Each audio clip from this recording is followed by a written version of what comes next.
Welcome to the One Speed MMA podcast. Round 2 for myself here, because last time I blew out the speakers. I don't really count that as a round 2. No, not really. I mean, round 2 is like you go like 5 minutes in and you're just like, damn, it's awful. Yeah, we've done a terrible thing. So, lots to talk about, man. Yeah, I don't even know where to start. The table. Let's start with the table. We did. I love it. You did right. We are the knights of the MMA roundtable. Yeah, you're the knight. I'm just a jester. IKEA. But this is a table for jesters as well. You don't know a super funny thing about IKEA, though. Chelsea's dad, who's from the South and a good old boy, has never heard of IKEA. I think it's IKEA down there. IKEA. Why would I want something from IKEA? IKEA. Italian. Speaking of great Brad Pitt films, we have a Periwinkle Drive down the street from here. Nice. And I wanted to take a picture and say, I want a Periwinkle Blue. You should get a caravan and drive it down and it'll do it. Yes, I should. Then do it. So what do you want to? Let's start with the card. Can we talk about me being right about? No, I don't want to. I am so smart. And I want to. Just legit, straight up. This is, I think, the wrong year to start an MMA podcast. I used to be right a lot. Like, I wouldn't say, like, I'm more than anybody else necessarily, like, analysts and stuff like that, but I had a pretty good record of seeing some good underdogs coming through. It was okay. Are you the new Chelsea? I'm the worst. We just pick against you when we're going to win? I'm just taking L's all year long. And D's. And all year long D's. D's. Like, D's just nuts. wrong about everything. Yeah. Except for Bisping's a dick. I'm right about that. Yeah. How about, did you watch the post-fight press conference? Yep. Did you see him come out with his beards? Yes, I did. So did you hear like, the flag they did? We were talking about it. Yeah. They didn't let him because that's so stupid, man. Like, when come you go on, through like, that big of a... He's a company guy. Yeah. You know? And I understand that if you let him, like, you're starting to open the door. I don't care. Do it. It's like, you really have a problem with him bringing out his flag, especially with tweets on it. It was more sentimental than anything.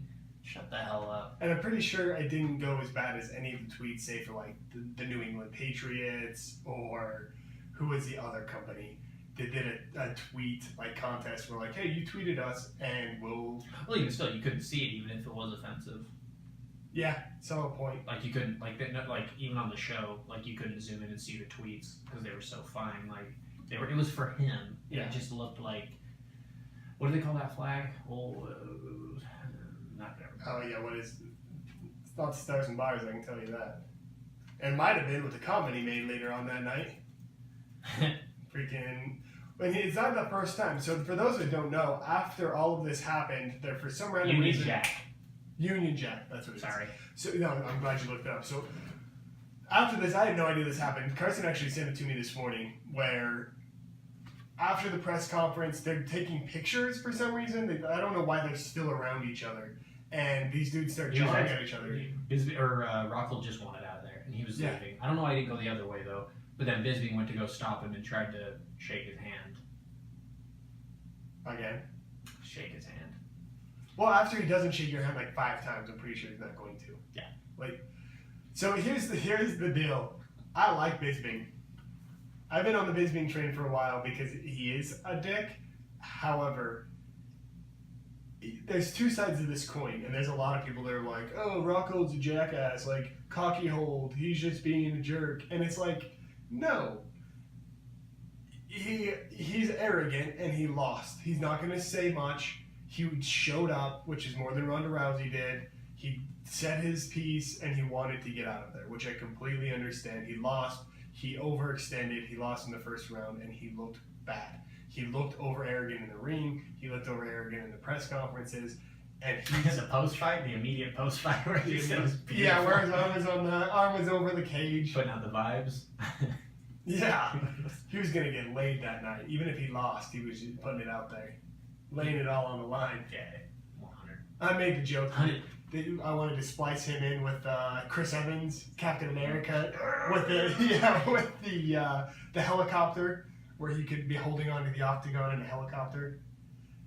And people joked about Bisping looking bad. Like, oh yeah, he said he was in shape 2 weeks out, because I mean, Old Pillow has proved me wrong. yeah, you were 100% incorrect about all of it.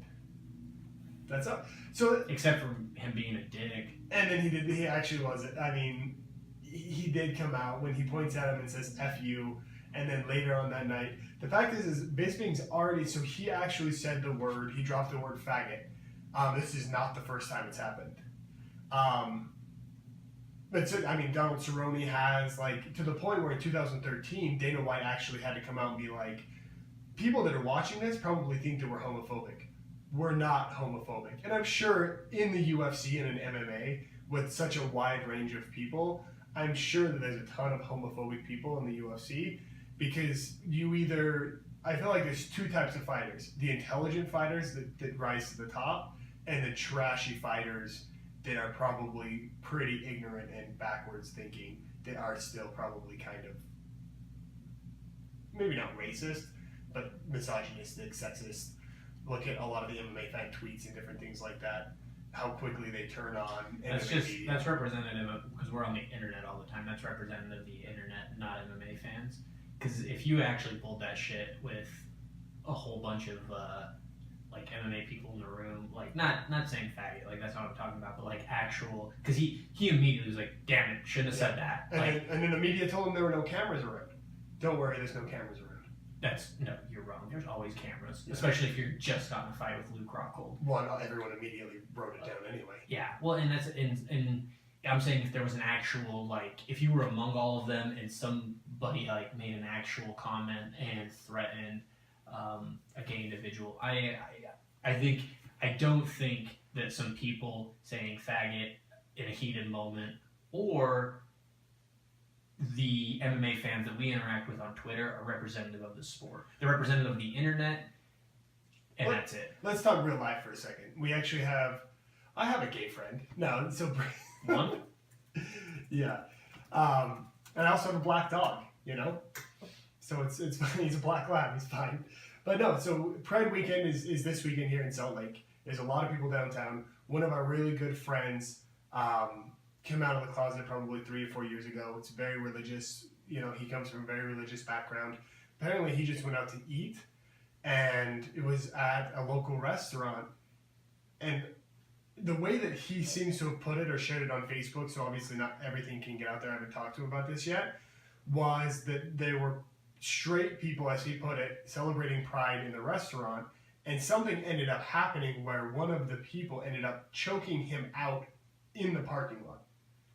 Wait, you said straight people were with him? No, two different groups of people in the same restaurant. Okay. Yeah. Why did he get choked out if they were both celebrating? Exactly. That's where the vagueness comes in. So I don't know if he instigated like, hey man, quit trying to take our holiday away from us because this is our thing. I don't know. He's an interesting dude. Listen, if you get a parade down the street, it's no longer our thing. Yeah, and it should be everybody's. It should be anyone that wants to be there to support. And that's what it is. And he's not that kind of guy. That's why the way that it was put was a little weird. However, it ended up with him getting choked out in the parking lot. He's a big dude. He's bigger than me. He's a burly, he's a bear, is what they refer to them as in the gay community. And that's what that is actual sexism. That is things against the LGBT community. You forgot some letters in that. LGBT. ACIP or something like that. There's more now? Yeah. Well, I apologize for all of the people. You're going to have to learn them. I am going to have to learn them. So anyway, there's a difference between saying something and there's a difference between actions. And obviously words and actions are two different things. Karson and I are very much like, say whatever you want. You have a freedom of speech. We don't necessarily care. It's when you act upon something like that and you hurt somebody else or hurt a community of other people where that's when it becomes incorrect. We come from the generation where that was used on a daily basis. Well, my problem is with the whole thing, and I mean, obviously we didn't plan on getting into this that much, but my whole problem is I'm okay with you pretty much being able to say whatever you want as long as you're not doing an immediate call to action or saying... And if the consequences are you getting punched in the face, and the consequences of getting punched in the face. The other one is also saying you'll pay someone's lawyer's fees if you get into an altercation and stuff like it's stupid. But at the same time, as a fan base, like we have to be prudent and not. Yeah. You've got to be careful. And he obviously he didn't mean it like that. And he felt that immediately. And I'm pretty sure we're gonna get an apology, and he'll probably get fined. But the champion, the new champion, doesn't matter. Yes, I mean it doesn't. It could be anybody, but it's a bigger deal. People are gunning for MMA. One of the funniest, most ironic parts about this is the New York federal court or whatever that everything just passed through. We're trying to point out that MMA led to homosexual acts, right? And Nice. like pedophilia. So maybe it is. Rome. Maybe that's where it's going. They got sexy time. They did. Got naked wrestling. Boy servants and different things. Like it on Facebook. I didn't. I don't know where you'd find that. I'm not on Facebook. But no, yeah. I mean, I feel like hopefully it'll just get swept under the rug, in that it will be talked about for until probably like Tuesday. He'll get fined. He'll apologize, which is probably what should happen at this point, and we'll be done with it. But please know that I do not think that's representative of our sport. I've interacted with so many people in person. I've been to live events. I've never really even heard anybody say that in a live event. I've never seen anybody threatened. Again, I think if something were to happen in an event like that, the exact opposite would happen. There'd be a lot of white knights that come to the aid of said person, right? Yeah, especially in a fight community where most people know at least how to defend themselves in some kind of MMA background. Not that I'm condoning this by any means, and I don't want anyone to think that. However, having lived in Europe for about 9 months, going out to London and different things like that, there's a completely different way of speaking. Being around even, say, religious people out in that area, where they would say the word bitch, or I can't believe he's bitching, or she's being a bitch, or whatever it is, it's seen as a completely different meaning. It's like, oh, she just complains a lot. And it's not... That word, of course, has been around for about the same amount of time and different things like that. But like when they say, I was just taking a piss, instead of like, I'm just messing with you. Like, there's a whole different way of communicating out there. And once again, I'm not condoning it. However, cultural norms and cultural wording and cultural everything is completely different. And if we really want to get into it, I'm guessing a lot of MMA fans watch South Park, and they have the whole episode where it's not a racist or a sexist word. It's a word that's used for another meaning. Well, it's like the Louis C.K. one, which is my favorite bit in the world. He's like, I would never call a gay guy a faggot. That's not what it means. It means that you're being a... And then he just goes, I would never call a gay guy that, unless he was acting like one. Like if I came in and he says, people from Phoenix are Phoenicians. But that's the thing, is taking the power out of the word. Again, I think it's a non-issue. Find him, he'll apologize, and let's just move on from it. He's very lucky that all of the things are happening with Ariel Helwani. Now, it still would have been the same and thing. Brock Lesnar. It would have been the same thing. Because when he did it before, it was a big thing that he had to come out and publicly apologize for. When Kobe Bryant did it, it was a huge thing that he had to come out and apologize for. When Donald Cerrone did it, it was a huge thing that he had, like, it's one of those things that it has to be a public of enough apology that people are like, okay. It's going to be. But let's make sure that it's not just an obligated apology. Like, I mean, just let him do it. But I mean, of course, it's going to be an obligated apology. That's what I'm saying, though. Like, it's just that's what I'm saying. It's like it's a non-factor. Regardless, it would have played out the same way. It might have been It might have been news for a little bit longer, but it's not news. It doesn't make sense to me how someone can say, "I'm gonna kill you. I'm going to kill you. I will literally kill you." But if you drop a word like that, you're in trouble. Like, and yes, understand appropriation, history, different things like that. But if you just go word for word, them dropping the F-bomb and saying that they're going to kill people is a lot worse than that one word. I mean, obviously now if they would have dropped the N-word, it would, he'd be done. So, eventually, I don't think he would. Riley Cooper's not done. I don't know the reference. Riley Cooper, the guy from the Eagles that was at a concert and started saying the N-word and yelling at people, and... Was it a Kanye show? I don't know. No. But he was... Yeah, and I mean, and it was taken on a video and a camera, and he's still around. Like, I think we're to a place. What happened to Cosmo Kramer? He said the same thing. Well, his was a mental breakdown too. Like Yeah, I guess that's true. He. We really got into this. Yeah, I didn't mean to. I meant to. It's a great conversation to have. Well, communication across the sport. If you are a representative of your sport, Kobe Bryant, Michael Bisping, Brock Lesnar, whoever you are, Dana White, whoever you are, you have to be careful of everything that you say. I mean, even Conor McGregor, they tried to get him for saying fajita, calling Nick Diaz a fajita. You know what I mean? And I guarantee if he wasn't on camera, he probably would have said much worse things to him. Maybe not racist things, but he would have said much worse things to him. And that's the thing, is like, it's pretty much out of my vocabulary. I've never used it in that sense. I've used it a lot, but I've never used it in that sense where I was calling generational a gay individual that. But because of essentially the PC police putting it to gay people, like, no, this word is used to describe them in a demeaning way. I now have to take it out of my vocabulary, which I'm not missing it. Doesn't. I have other words. Instituted douche. Yeah. Like douche is taken. Oh, you're being a douche. Yeah. Like, so, I mean, it's, again, you just have to practice. Like, you don't need it. It's not a word that you need. It didn't drive the point home anymore. I just think, again, that it's essentially a non-story. Like, it'll blow over. You're probably right in the sense that it'll blow over a lot quicker because of everything else that's happened. Yeah. There's so many things that happened on that card. It was crazy. So many things. So let's get into the card real quick. What was your favorite fight on the card? I only saw 2. Well, 3, I guess, technically, if you count the Dan Henderson one. I had to go to a wedding. People were saying it was the best card ever. Not people all over Reddit were like, well, you might have had the best card ever, and then you just destroyed it with this whole Ariel Helwani fiasco. The main card was really good.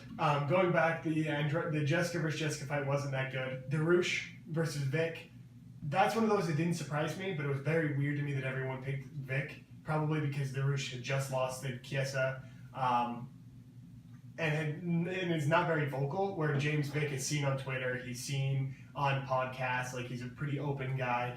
He's seen openly in a lot of the MMA community places, and I think people like him. And so Darush was coming off a loss. James Vick apparently was undefeated, which I didn't know because he lost on The Ultimate Fighter, so I didn't see him in my mind as undefeated. And he got crushed. And I've never been that impressed with Vick. Like I said, he seems like a really nice guy. He's from the South, seems decently nice. However, it's one of those things that I've never been that impressed with him as a fighter, and I didn't pick him to win this, where a lot of people did. Apparently, Alex Bruce Leroy did really, really well, missed that fight. I like him. He's like ever since the show, but I for some reason I want him to do good. Yeah. Like I want him to be. He's a personality I want around. Yeah. Because he is a personality, I guess. I guess that's the hair and the nickname and the karate. And I agree with that. I would never like to see him be one of my favorite fighters, but I'd like to see him do well. No, yeah. And that's the thing. It's like it's kind of like a Bisping thing. Like you want him in the sport. I still I'm gonna watch the next Bisping fight because I want to see him get Dan Henderson again. It's like I will be there for that fight. You need people like that. Yeah. I have no problem with not liking Bisping because if it was everybody that I just liked, I was more interested in the Western Conference Finals than the finals of the NBA because I hated Enes Kanter so much. You just wanted him to lose so bad. I was at the anybody but Kanter train. So and you need people like that, and I would like him to be around, and I want Bisping to be around, but he's gonna retire, so people are saying that he should fight Henderson, Bisping Henderson too, before Henderson retires. That'd be dope. That fight, the Henderson fight, was reminiscent of I don't even know, maybe the Brian Stan, Vanderlei Silva, where at first they weren't striking and then they just went all out. Somehow Henderson survives to the second round, and if we've learned anything about Lombard, he's going to throw himself out in the first, and he's going to have a second. However, the last thing I expected from Henderson, he threw one head kick, and he looked like he could barely get his leg up to the neck of Hector, and then he threw Hector's short. Yeah, the first one looked awful. It looked like it looked better than if I was throwing a leg kick, but it looked reminiscent, or it looked similar to me trying to throw a head kick, where I can get it to your head, but it's not pretty, and it takes a huge effort. And then clipped him with it. I think Hector tried to take him down. No. He clipped him with it, moved him to the side, and then threw a back elbow, which I never expected from Dan Henderson, and it was lights out. fell down, didn't move, and of course, classic Henderson, he gets him 3 or 4 times more before the ref actually takes him off. Lombard didn't get up for like 3 minutes. I mean, it was kind of scary. And so, did you see the TMZ video?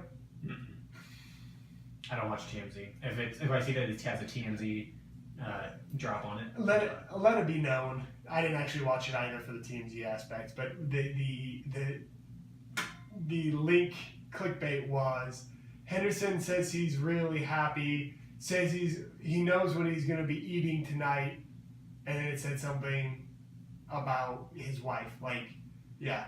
So basically, the point was he was going to end up going down on his wife later. Cool. Well, the best part was it showed him like outside, almost like on a Vegas strip, and his kids and his wife are next to him, and his wife's got this face like, and so I don't know if that's when he said it, but he's not the kind of dude that I could imagine him saying that in front of all of his children, and maybe, but I don't know.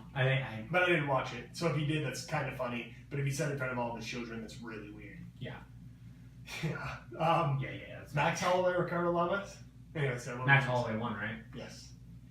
That's a great. Oh, you missed it. I did. Oh my goodness, you got to go back and watch that one. So there was times when Holloway actually caught Lamas. Lamas was back against the fence and started to counterpunch and started to actually catch Holloway to the point where he almost dropped him. And so Holloway actually had to stop being so aggressive because Lamas almost knocked him out. I don't want to see Holloway fight for the title necessarily. I feel I've never been convinced by him, which is unfair to him. But at this point, you can't go 9 in a row. He's looked good lately. You can't go 9 in a row and not get a title fight. That's not a. I know Chelseaman loves to say that you don't earn anything. That like nothing can be earned or something like. But no, there is a certain point. Yeah. 9 in a row. He's looked good, and he looked good in that fight. Ricardo Lamas obviously is number 5. He's not a bum by any means. He did really well. He was one fight away from a title fight not too long ago. And so I would, if it were me, you have 200. You've got Jose Aldo versus Frankie Edgar. If that goes quickly, because it'll be 2 months later, Max Holloway should be healed up. He just got some cuts and bruises. If Connor's not ready to come back after 202, you strip him of the belt, and then you have Holloway fight for the belt. Against Jose Aldo or Frankie Edgar. It would be technically the interim belt. Well, not if you strip him. Yeah, and that's what I'm saying. So it would not be the interim belt. It would be the belt. Yeah. So after 202, if McGregor can't come back within the next 4 to 6 months, you just strip it, put him at 155, give him an immediate title shot, and just fix it like that. Great. I don't think they'll ever strip him.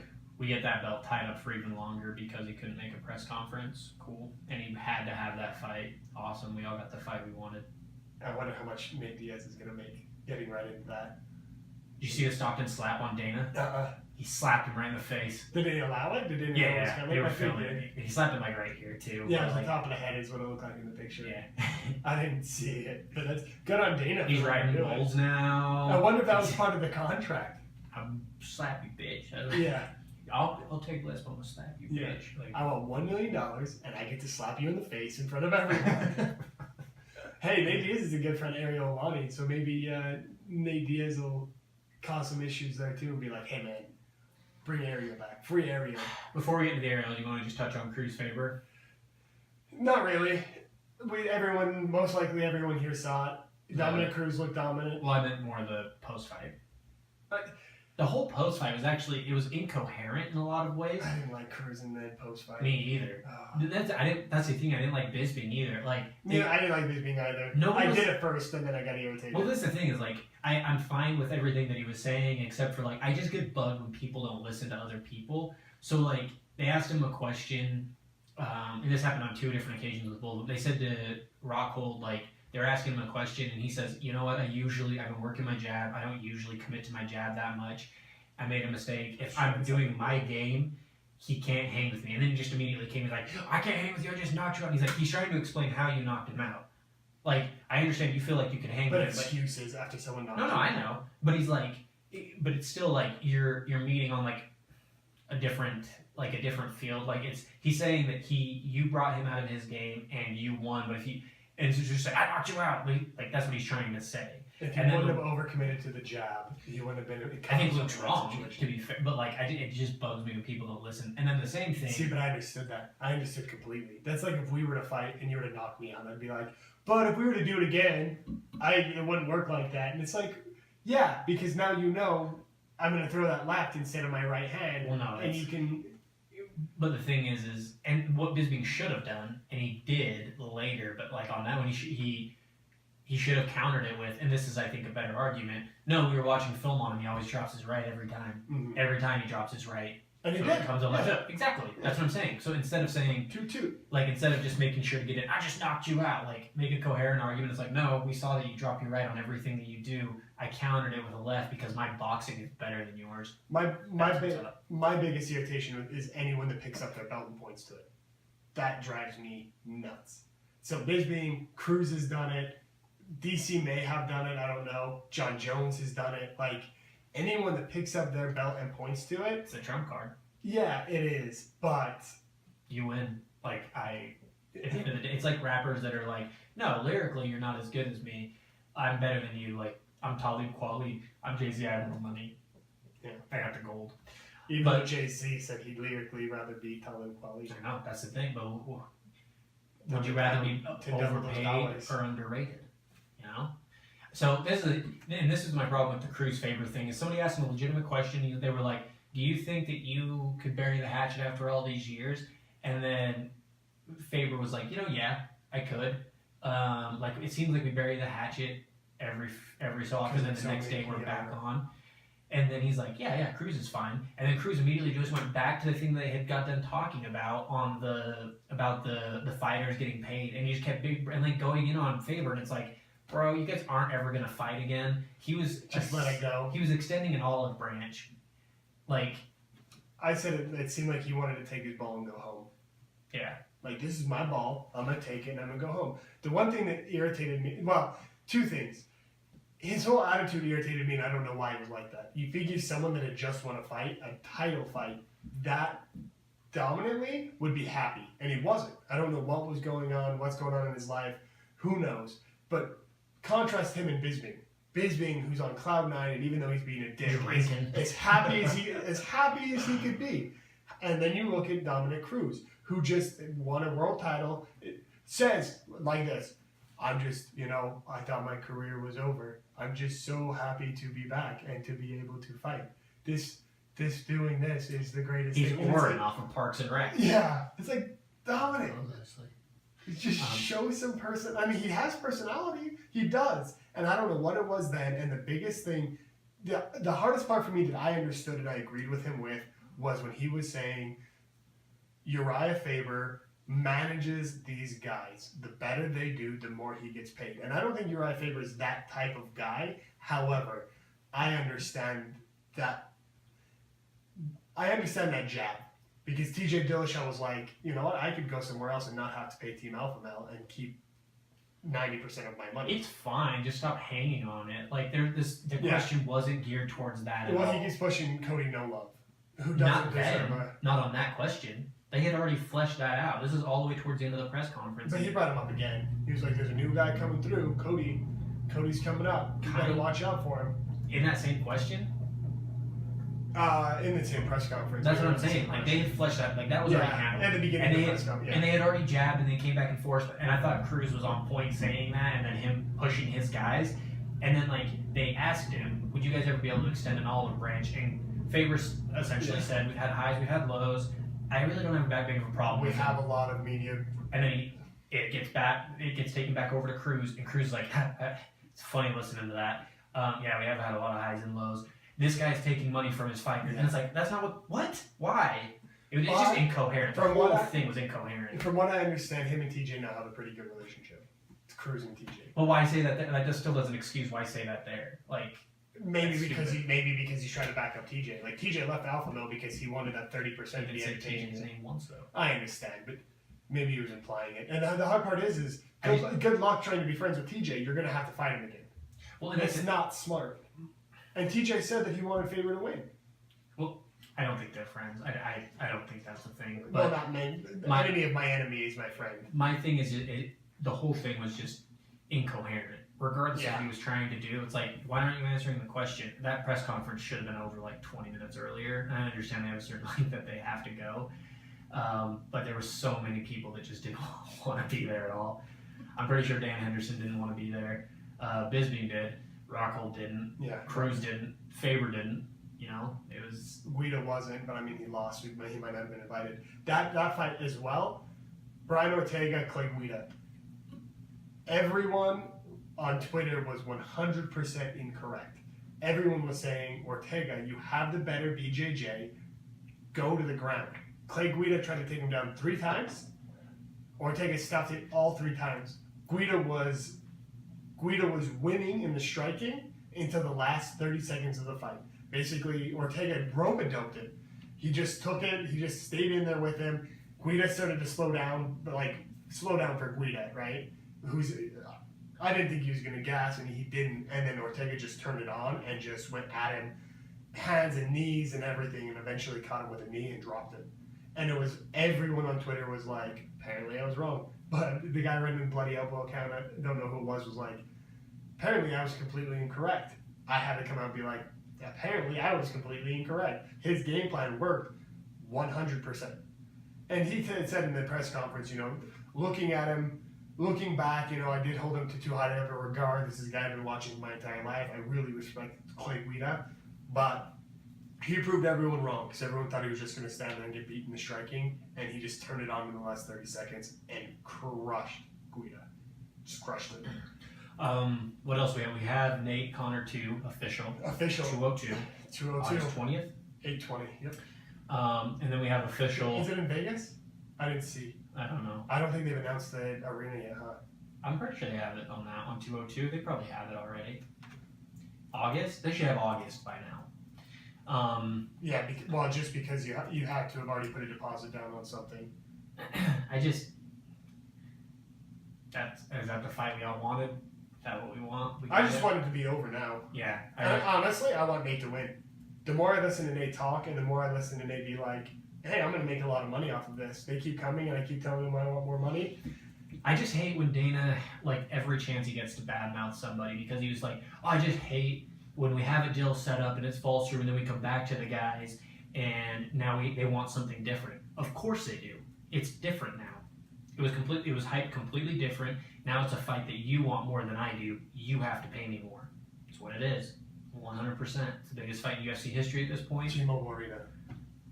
Where's that? Vegas. Okay. It's the new UFC I thought sponsored. so. They're doing that's the other one I wanted to get into. If they're actually building that for You want to go? a football team. Oh yeah, that's what they talked about. Las Vegas, bringing in the Oakland Raiders. And the Fertitta brothers really wanted one, and they built that. They're building a football stadium. And then you for got MMA. Chill the Jobber. Did you hear that one? They're not going to do it, guys. You're going to be one of 32 football coaches or one owner of the You UFC. can do both. They have the arena for both. I agree. But so I'm not excited for that fight at all. But I mean, I am. I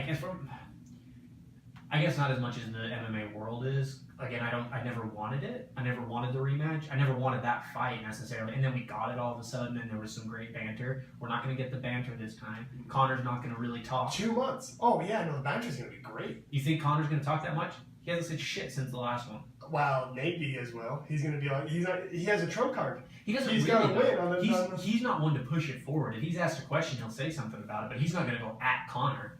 Not like Connor would Nate. I think they're actually bigger friends than anyone knows that they are. They're not friends at all. Think about who the Diaz brothers consider friends. And they don't fight their friends. They're not friends. Yeah, no, I don't mean friends. But he's not. I mean like Uriah Faber, Conor McGregor. Well, they like each other. They're just friends. I just don't see them going at each other at all. I'm not. Unless Nate is like. They have to. They have to. It's hyped now. I guess they did it. That fight is hyped all on its own. It's a train that's moving forward regardless. And Connor needs to get a win under his belt. He's going to go right back to talking. He's going to call everybody at 145 pussies. Ever since he's been gone, that everybody's been talking. And then He's going to go back down to 145, I feel like, and then he's going to go back up to 155, and we'll probably never see him at 170 again until we have some mega fights when he's in his 30s. It would be weird if he just kept his head down and fought like he did when he first got into the UFC. And I don't think he can anymore. Oh, he's going to be asked questions, and he's going to answer them, but he's not going to be taking over a press conference, calling red panty night. Grabbing people's belts off of the table. That's not happening.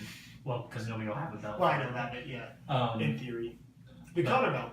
But it doesn't exist. I want to see it. I want to see that belt, and I want him to give it to Nate and then take it back. Yeah. That'd be so awesome. Can you imagine? Let's do it. If like, the UFC's like, hey, it's like the Rocky Mountain Cup that they have for RSL versus Colorado Rapids, where it's just fan made. Can you just imagine if like the UFC's like, hey, stop handing these belts. These aren't it. And they do it like the old, what was a hardcore belt in the WWE? Where it was just an old championship belt with like caution tape around it and it written like hardcore on it. So good. Yeah, maybe they'll do that. He'll get his old championship belt or buy one from UFC.com and write Conor on it.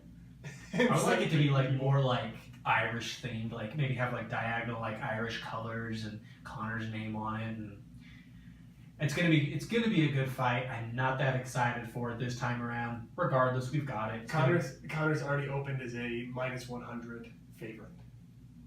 I don't know why. It's closer than last time. I think it was a -400 before. Not bad. I mean, people think that he just got caught. I mean, it's tough. It's a tough fight for both of them. He just got caught like 5-6 times. But that first round, oh my goodness. Talk to Dan Henderson about first rounds. Another big reveal. Brock Lesnar. Dude, I already knew that what had happened, and I went back and watched the promo after, and it gave me chills. Except for I guess I didn't know how it was revealed. Like, when you guys were like, yeah, they just revealed it. So I went back and watched it, and the headline had said Lesnar revealed, and I'm watching, and I'm like, this is just Bones and Aldo and DC and like and Misha Tate's in here. Like, they did a good job. And I was like, there's no Brock Lesnar. And then I was like, it's almost over. And then just, do you see me now? I was like, I don't even like Lesnar that much either, but I got chills. I was like, oh, and then I got excited. They did well. And they're saying Brendan Schaub. That's what they're saying. It's Brendan Schaub. No, who's saying that? People. No. Are we gonna get banned for life from the UFC for this, Karson? Yeah. Oh. I got my ban already. You already got your ban. We're not red band. Trailer. Huh? What'd you say? Red band. I don't know what that is. Those are the trailers for like Deadpool that can actually swear and stuff. Oh, nice. Yeah. I like those. Yeah. So, what's bigger news? Brock Lesnar coming back, or Ariel Helwani getting a lifetime ban for announcing Brock Lesnar coming back? Ariel Helwani getting a ban. It sets a precedence. Do you really want to see Lesnar after 4 years? We've never even heard that he's training. And apparently, so there's a lot of rumors around it now, right? Because that's when the rumor mill starts. That's why he hasn't been present in the UFC or in the WWE for the last little while, because he's been training to come back. A lot of different things, and it would make sense if they said it would be Shaw, because I think he can beat Shaw very easily. The three names that we brought up immediately were Roy Nelson, which I don't really believe would happen, Mark Hunt. And Dos Santos. Or he just got surgery though, so and he would just be ready. had surgery. He would be ready in a month. So Mark Hunt would have made the most sense, and I think Mark Hunt knocks him out cold. Frank Mir would have been the best one. Obviously, we can't get that though, but that. I think the UFC really wanted that more than anything when they were getting this going. So the weirdest part about this was Dana White came out and adamantly said he was not coming back. That was the first one. Joe Rogan had not heard. When they played it, afterwards, Joe Rogan was like, was that serious? Is he coming back? Yeah. And then Mike Goldberg said, yeah, he's coming back. And Joe Rogan said, how are we supposed to talk about it if we don't know who he's fighting? And Mike Goldberg goes, it's Lesnar. You can talk about it without no. Like, it was interesting because Joe Rogan didn't know, and even Scholler, the PR guy for the UFC, said he had no idea. The guy from the press conference. That's what I was gonna say. It's like he's like, I can say for the first time ever, this news just broke for me. So it's funny all of them knew or didn't know. And I don't think they told Joe Rogan because he has his podcast, and I think they were worried about him potentially saying something. Like, they were trying to keep this hush hush enough. So let's get into like the actual. So working at EA, there's a lot of things that we have to sign disclosure agreements, non-disclosure agreements, NDAs. So a lot of the games that I work on, a lot of anything that I help with, marketing, when we send out press releases, we actually give them what are called embargo dates. So let's say game reviews, right? We send out game reviews to IGN. Well, we tell IGN, you cannot release this game review until this day at this time. Mm-hmm. And so everyone tries to release their game reviews on the same day at the same time. And every so often you get some little blog that hears about it and decides not to, trust the embargo or whatever it is and just do it. What I think happened is Ariel Helwani, who was part of the promotion for it, like they started talking about those type of things. Was he part of the promotion? Yeah, so when they were talking about 200, they had the USA Today MMA guy, the one with the really weird haircut. They had Ariel Helwani, and then they had the older guy from like the Sun, Las Vegas. And they were talking about how big UFC 200 was going to be. But did he actually say anything about Lesnar, though? No. So I don't think he knew from that. I feel like there's no NDA for that. The NDA would have been for probably, because legitimately, like nobody on the inside knew. I think he was just commentating on normal UFC 200 stuff, unless somehow he was there. And I have to see it again, because I only saw it once. I'm watching it right now, by the way. I can't hear it, so I guess it's kind of a moot Well, point, be careful, because it might be playing through our speakers. It shouldn't. I'm not plugged in, and I'm on mute. Oh, you're not plugged in. Okay, yeah. Um, We'll have to watch it afterwards. And that's the thing. So I don't know if there was an NDA that he broke. He has been playing both sides. He's been playing major both sides, almost irritatingly playing both sides. Mm. Where he talks about like, oh, I have a good relationship with the UFC, it's fine, I understand, whatever. And then he goes to a press conference and drills Dana White with like 10 questions that are... So what you get for kicking him off of Fox? I know that's not necessarily the UFC, but like, it's just petty. Like that's the thing, is it's like, I get it, but they're just being petty. Like the whole thing is stupid. But like they mentioned, Life? Sports Illustrated, there's a guy from Sports Illustrated who got a lifetime ban. And I think he got a ban because he announced the Strike Force. His merger before he was supposed to. Yeah, whatever it was. Yeah. And so he got in a lot of trouble. And then there was what was the other one? Bleacher Report. And I don't know what he did to get himself in trouble. But apparently he also got himself in a bunch of trouble. So this is the thing. Like, so Dana's always like bitching about like, you want me to ban these guys after the commission already banned them for drug use or whatever. He's like, I'm taking their livelihood. I'm not saying that they shouldn't come down hard on Ariel, and we don't know how many chances he's necessarily got. But I just feel like ban him for maybe like a year, but don't take the guy's livelihood. He has almost worked in tandem with the UFC, and he has promoted all your fighters whenever they haven't had a voice. Like John Jones, he's brought them on and done a very fair interview. Like almost in tandem, he's worked alongside him. I'm not saying who's right, who's wrong. Yeah. Honestly, I think probably the UFC's right in this case. I just don't feel like the punishment fits the crime. A lifetime ban definitely doesn't fit. I agree with that. It doesn't make any sense that he would get a lifetime ban for this. And then Esther Lynn. Yeah. She's a photographer.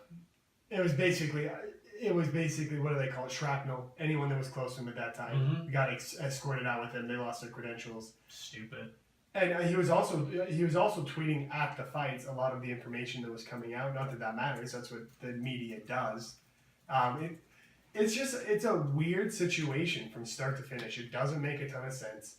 There's got to be more to it. However, starting from the Rory McDonald, contract debate to breaking Nate Diaz versus Conor 6 months ago before it was actually announced officially. But I mean, the hard part is that Nate Diaz went on a show and Nate Diaz was like, yeah, they're trying to get it together for 202. So it's not him. Ariel Helwani wasn't the one that said it was going to happen at 202. It was Nate Diaz on his show that said it was going to happen at 202. So that doesn't make any sense. Did you see... the other thing I was going to say, the Robin Black one, he got just ripped to shreds for having an opposing opinion, saying that he essentially said that kind of Ariel was like a hack gossip columnist, kind of. He said that. Nowhere near. But, no, 100%. And then he said that analysts are taxi drivers and that gossip columnists are Uber drivers or something like that. And then people just ripped him apart, and it like just started taking stabs at him for being a 50-year-old gothic wearing like. And he legitimately tried to message everybody back. He was very level-headed about everything. Like, I understand that you get angry about stuff, but like, can we still have a discussion about it? Holy hell. Yeah. So that's the hard part about being any kind of celebrity status. People are going to try and take you out just because of something that you said. The different thing is, analysts have a job that is different from something like this podcast, right? And each person, and I guess, I mean, he's saying taxi drivers and Uber drivers because both of them have their place, but you can't say taxi drivers are worse than Uber drivers when Uber drivers don't get insurance and you know what I mean? Like, there's a lot of differences to it. And the fact is not everyone just wants breakdowns. You know, like, yeah, the breakdowns are awesome, and listening to Dan Hardy and all of the, you know, or even Robin Black, who gives great breakdowns, that's awesome. However, I don't even know if he was saying it to slight him, really. Like, that's what was weird. But he's not a gossip columnist. Ariel Helwani invites people on his show and has actual conversations either about their lives or their conversations, and it's 4 hours. If he was a gossip columnist, he would talk to those people on their own and then come out and be like, oh, I talked with so-and-so today, and this is what he said to me, which is completely different. Colin Cowherd, who works for Fox, who said, buy your tickets in September for Vegas, the Mayweather-Conor fight is going to happen. That's the other thing. That's way more gossip columnist than Ariel Helwani. They're actually talking about the reason why he's protected now. They're saying that Cowherd is the shill for the UFC. And I see they as in the Redditors. They're saying that he's actually, the UFC's in his ear now, and they're using him to try to bait Nate into it and say, like, he's the one, and there's just no shred of evidence. And Ariel actually called him out and disavowed that. And he's like, there's no way that fight's happening. There's no way on the planet that fight's happening. And so they're actually saying that it's just Coward's in on it. Yeah. It's just, do you want that guy? Like, do we want to get our news from Colin Cowherd? Is that what we want now? Yeah, no. We want someone like Ariel Helwani, who's been around for 6 years. 10 years. Who's put all of his eggs in one basket to actually be involved in the sport, to know the fighters. Where BJ Penn's like, you're the only show I'm going to go on. When John Jones will go on the show. When he gets kicked off of Fox and he has 4 out of he had like 5 champs on. Let's say he had John Jones, he had DC, he had DJ, he had, I think, Dominic Cruz, who you're at Fight the Favor that same day. He got booted from Fox. He had all of these people there to support him. And you can tell that people don't like Nate doesn't like to do the interviews with people like that from Fox. I mean, it wasn't Colin, it was the other 2. I don't know their names, but he wanted to hit him. Yeah. Like, it's just... The one that he thought was Chael Sonnen, and then it wasn't Chael Sonnen? Well, yeah, and then even when he was in with him, you could just tell that he wasn't having, like, a good time, per se. He was just putting on a show. And, like, people don't do that. Like, Ariel gives them a platform to be honest, be themselves. And I hope, and I don't know how it works, I'd like to talk to Sean about it, and you actually brought up a good point when we were talking about it. Does that mean that the UFC can ban their fighters from being on a show? As contracted fighters, you can't tell them where to be and when. That's private contractors. Private contractors, thank you. You can't tell them where to be and when. I hope that somehow there's not some weird loophole that we don't know about. I hope that people can still go to the show. Because if not, he's done. Yeah. He's done. Like, that's it. Where if they say... You will not go on MMA fighting. You will not talk to Ariel Helwani, and if you do, you'll be in breach of contract somehow by, what is it? Not collusion, but like fraternizing with unwanted parties or whatever it might be. I mean, I'm sure that they could find something. I just don't think that they're going to let him in. I think that they'll still let him have his podcast. I hope so. And when you brought that up, I was really hoping that was a thing because I was worried about him just having his whole livelihood ruined because he can't have fighters on now. And it might push more towards the Fighters Association, as weird as that sounds. It's stupid, man. It's like, it's becoming less and less tenable for me to be like, follow the UFC. I know I just said that I think they were in the right, but I also don't necessarily think they should have done that. I just think it's stupid. I'm not saying don't ban him. I'm just saying don't ban him for life. Well, they strong-armed him, too. Like... They went in and they escorted him out. They went in and found him. Like, what had he done between? Like, just don't let him in to begin with. Like, hey, we showed up to the show and we realized that our credentials had been removed. They're not letting us in. Not, hey, they waited till the main event and then came and got us out of our seats and removed us. Mm-hmm. I mean, it's a completely different way of doing it. And the fact is, Ariel Helwani is now a martyr. Ariel Helwani will now be a beacon in the MMA community against the UFC. They've done it completely incorrect, and they should have done it on a smaller stage and done it way more secretive than being like, cool, it's right before the main event, let's get him out of here. Did you hear what Shane Carwin said? He was against Ariel Helwani, right? Kind of. He said, so this is what he put on Reddit. He said, the other thing that he was another one of people asking if he would take that fight, and he said that he would. Yeah. And then the other one that they're talking about, which we didn't even think about, the UFC's been in contacts with him, and he's never fought for the UFC before. Fedor. And that was the big one that they were supposed to do originally. Oh! He said, so this is what Shane said. He said, well, you guys have to realize he plays both sides of the fence. Spoon feed to Strike Force one-on-one, not a controversial question in the bunch. If part of your job is being a guest at an event and reporting it, you should not be outing their news before they do. If a reporter was invited to Twitter HQ to be part of an announcement and you scoop them, you can expect the invite to be rejected. Yep. It is a free country and you can report on whatever you want, but not as a guest. In media companies, it happens all the time. Yep. You get the news, you're briefed on the news and told to sit on the news. They call it embargo. A lot of times you have to wait and Exactly. leave the outlet to release the news. He needs to learn to play better in the sandbox, but we'll be back. 100%. And like I said, things get embargoed all of the time. And if you are a big site and you don't fulfill that embargo, you are then cut off and you are no longer going to get that media news. Just feel like, fine, don't give him news, you know? But like, I just, again, ban him from events, but it doesn't have to be life. Life is crazy, man. Like, that absolute. You could even leave it like an ambiguous end. Like, well, we'll see what happens. Like, you're banned until further notice. You know, it's like, you don't have to put a lifetime ban. And Esther Lynn, she's a photographer. Like, I had to look that up to see who that is. Like, what did she do? Oh, she was just part of MMA fighting and is just a photographer. And from what I understand, got a life ban too. She didn't break anything. Yeah, anyone that was with him. New York Rec didn't. I guess we should talk about some. I mean, do you have anything else to say about the Ariel thing? I believe fully what Shane Carwin said. He plays both sides, and most likely he was told not to release something, and he did. But lifetime. But I also agree with you. Lifetime ban? No, not a lifetime ban. However, he needed a slap on the wrist because I think he was trying to get back to the UFC for cutting him. The UFC is just unrecognizable to what I got into, though. Cutting Stitch for the Reebok thing. Yeah. Not letting some guy carry in Union Jack because it has tweets on it doesn't meet the. It's starting to sound like real sport. I hate it. It's not. That's the exact opposite reason why I started. Like, I look at Allen Iverson when he started coming in dressing like a G from the ghetto, which was his thing. That's what he did. That's how he looked. That's how he wanted to dress.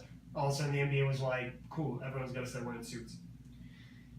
I don't know. Like, that's not the reason I got into MMA. I got into MMA because Wild West mentality. Like, you had these mavericks. You had these guys that had a lot of personality. At the same time, you got to see a high level of practitioners in the sport, and it's higher now. But the individuality, which you need as a fighter to promote yourself, all of it's gone. Like, I mean, everybody knows Bisping's. He's British. He doesn't need to carry out a Union Jack, but he wanted to. It's his country. And it's a country that supported him his entire career. Yeah, and it's not a country that's well represented. He's the first champion.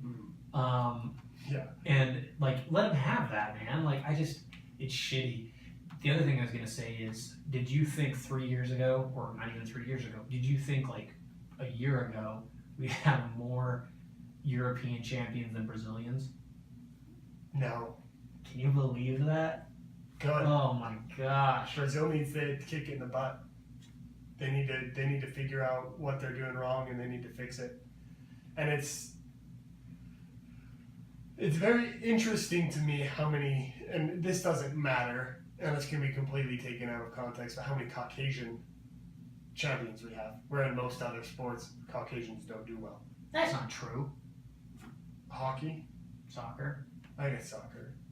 But I mean, even then, they're Portuguese or Brazilian, or I mean, they still do very well. There's so many leagues in soccer. But I mean, that's why I don't think it's really a race thing though. Like the two best right now are not.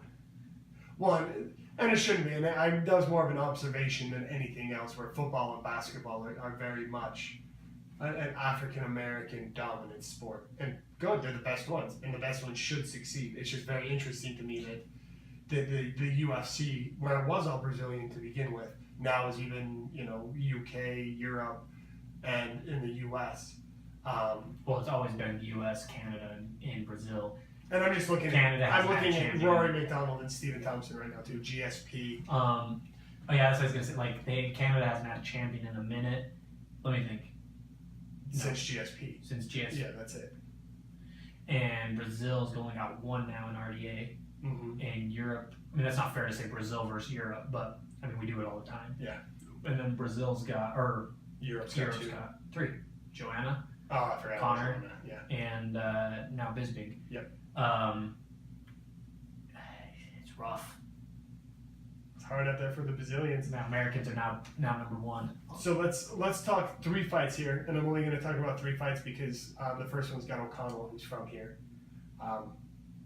I think he loses. Let's hope. It's a boss. Apparently, there's some bad blood. Cerrone Cote, do you really care who wins that fight? Cerrone Cote? Cerrone's up there as my favorite fighters. I hope Cerrone wins. 170 again? Yeah. So Cote's been around for forever. He was actually on the Ultimate Fighter season 4, the comeback season. Fought Anderson Silva, lost, blew his knee out, came back. He just lost to Jordan Musasi pretty dominantly. So we'll see how Cerrone does at 170. It might be a size thing. And Cote doesn't really seem to be a fast starter, and neither is Cerrone. So maybe Cote comes out and starts fast and can actually win it. I think I'm giving it to Cerrone just because of the difference in age, difference in quickness, and all of those things based around age. Where Cerrone, I think I give him that. I think he's probably higher technically too. Like he's strong everywhere. Yeah. And then Cote's no slouch, but like the fight can go anywhere for Cerrone. He's good on his back. He's good on top. He's good on the feet. Cote just hasn't seemed to care in a long time, and that's my biggest thing with Cote. He just seems like he's there to collect a paycheck. So, and then the biggest fight in the next long time, Rory McDonald, Stephen Thompson. I love it. Who do you got? I had Rory. Okay. 100. So I'm gonna take Thompson. What do we want to bet on it? Your dog. No, you can't have my dog. You can have mine if I Something we can film on the cast. You giving me your dog. You can film that. My wife would be so angry. Just crying. Your wife just chills right here, just crying. You can visit him anytime you want. Oh. Hey, labs have separation anxiety. We can't do that. He doesn't like you guys that much. He likes me more. Every time I come in the door, he just rushes me. So how does McDonald win? Decision, knockout, submission? I think it's decision. McDonald hasn't been knocked out, right? Yeah, well, if you count the Robbie Lawler a knockout, I think that was just crumpling to pain. Yeah, but, that wasn't a TKO. He wasn't. Well, it was a TKO. It's alright. It wasn't a KO. Mm-hmm. He wasn't out. He might have also got dazed though, because it might have been like the Mir Flash thing. knockout. Well, where Mir's out on his back and he's looking up, but like it might have just been pure pain because he took that last shot to the nose and just like fell back. Yeah. I don't know what it was, but other than that, Face the pain. I've got it right here. So he lost to Robbie. Since then, he's basically crushed it. He beat Damian Maia. I gotta go watch that because I want to see how he did it. Carlos Condit, it was decision, and then it just goes to Mike Goyman. So no, he's lost twice. It looks like. He's my favorite Canadian. I love him. Other than the fact that he's just a weird ass. I love that about him. I love that he's just like he is just 18-3. So I don't know what his first loss was, but I didn't finish him. I had to have been a decision. I know he lost to Condit. I know he lost to Lawler. And I'm not sure who else he did. He have his baby? Or is that he must have. because I think it was before the fight that he was going to actually have his baby. And then his contract's up after this. I don't see him leaving the UFC, but he's definitely smart enough to go out there and make him pay for him. And they should. If he beats Stephen Thompson, he's going to get a title shot. And Tyron Woodley could easily beat Robbie Lawler, just based on a lot of different things, and we can get into that later. I'll take Stephen Thompson, but I think we need to think of a bet so we can actually do. When is it? When's the fight? This weekend. It's the 18th, I think. So we got 2 weeks. I believe so. Set it up for next week. We'll get a bet. Yeah, we'll get it back going. Oh, is it in 2 weeks? Yeah, because it's the 3rd. So yes, we have a week off, and then we have that card. So we'll think of some ridiculous bet that we can get going, and then we'll actually film it. Deal. We're gonna do it. There's some other stuff I want to talk about. We can save it for next week, though. I guess if it is a down week, I didn't know it was a down week next week. For some random reason, I thought the fight card was next week. So I wanted to talk about, we can talk about this next week. 135. Cruz was saying that that division's blowing up, and then started rattling off names, and I was just like, that division is 135 is looking good. It's the first time that a division's had like a dominant champion, and it's actually been better. So I was just thinking, like, 185 has gotten better since Silva left, and you saw how good that division actually is. I'm really excited. Sousa, Romero, Bisping, Rocco. Same thing with 145. Like, that division is also now really great. So, like, 135 is the first time that the dominant champ came back, and it's more interesting. That's different circumstances. He's been gone for 3 years, 4 years. Well, because Renan Barao just seemed to crush everyone for such a long time, and then he lost. And well, it wasn't even for that long. Well, he was like a year and a half, 2 years. It was like 3 or 4 fights. Was it?